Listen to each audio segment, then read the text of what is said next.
আজকে আমরা জামালপুরে সমবেত হয়েছি। আজকে এই বিক্ষোভ মিছিল এবং মানববন্ধনের উপস্থিত প্রিন্ট মিডিয়ার সাংবাদিক ভাইয়েরা উপস্থিত আছেন, বিভিন্ন গোয়েন্দা সংস্থার সদস্যবৃন্দ। আসলেই একটা প্রতীকের ঘটনা ঘটে গেছে রাজধানীর মিরপুরে। সেই ঘটনাকে কেন্দ্র করে আমাদের সালাউদ্দিন সাহেব বলেছিল সৌগত্য বিচ্ছিন্ন ঘটনা, বিএনপির উপর নাকি দায় চাপানো হচ্ছে। আপনারা দেখেছেন শহীদ আবরার ভাগকে হত্যা করার পর তারপর একদিন ঢাকা বিশ্ববিদ্যালয়ে ছাত্রলীগের হত্যাকাণ্ডের প্রতিবাদে বিক্ষোভ মিছিল করেছিল। আসলে কিন্তু সেই হত্যাকাণ্ড কিন্তু ছাত্রলীগই করেছিল। গতকাল তো আমরা দেখলাম এই মিরপুরের ব্যবসায়ী সোহাগকে হত্যা করার পর গতকাল রাত্রে নাকি ছাত্রদলে বিক্ষোভ মিছিল করেছে। আমাদের আর জানার বুঝার বাকি নাই। আমরা সাধারণ জনগণ আমরা জেনে গেছি যে আগের বুবুজান যেমন ছিল, পরের বুবুজানের এই দলটা ওই রকম বই পথেই হাঁটতাছে।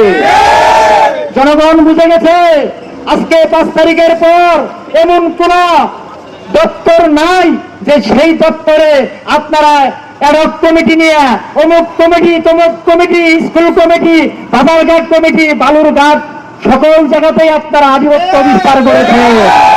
আপনারা অঘোষিত সরকার হিসাবে মনে হয় হয়ে গেছেন, এরকমই একটা ভাব আপনাদের কাছে চলে আসছে। জনগণ আর আগের মতন নাই।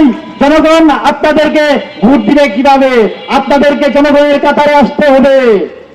আজকে দেখা যাচ্ছে যে বিভিন্ন জায়গায় উস্কানিমূলক বক্তব্য দিচ্ছেন আমাদের এই জাতীয়তাবাদী দল বিএনপির কেন্দ্রীয় কমিটির নেতৃবৃন্দ। আপনাদের কি হুঁশ থাকে না যে জনগণ আপনাদের সাথে আছে কি নাই?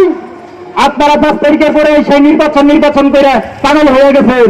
17 বছর আপনারা একটা বালির ট্রাক সরাতে পারেন নাই, বালির ট্রাক সরাতে পারেন নাই।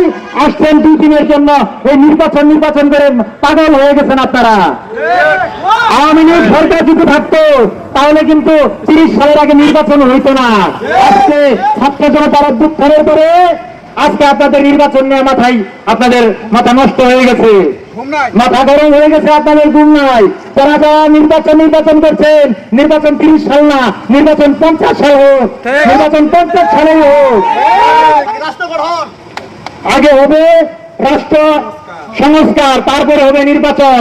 গণ অধিকার পরিষদ জামালপুর জেলা শাখার পক্ষ থেকে আমরা একটাই বার্তা দিতে চাই যে আগে সংস্কার, তারপর হবে নির্বাচন। আর আইন শৃঙ্খলা বাহিনী এবং স্বরাষ্ট্র উপদেষ্টা জাহাঙ্গীর আলম সাহেবকে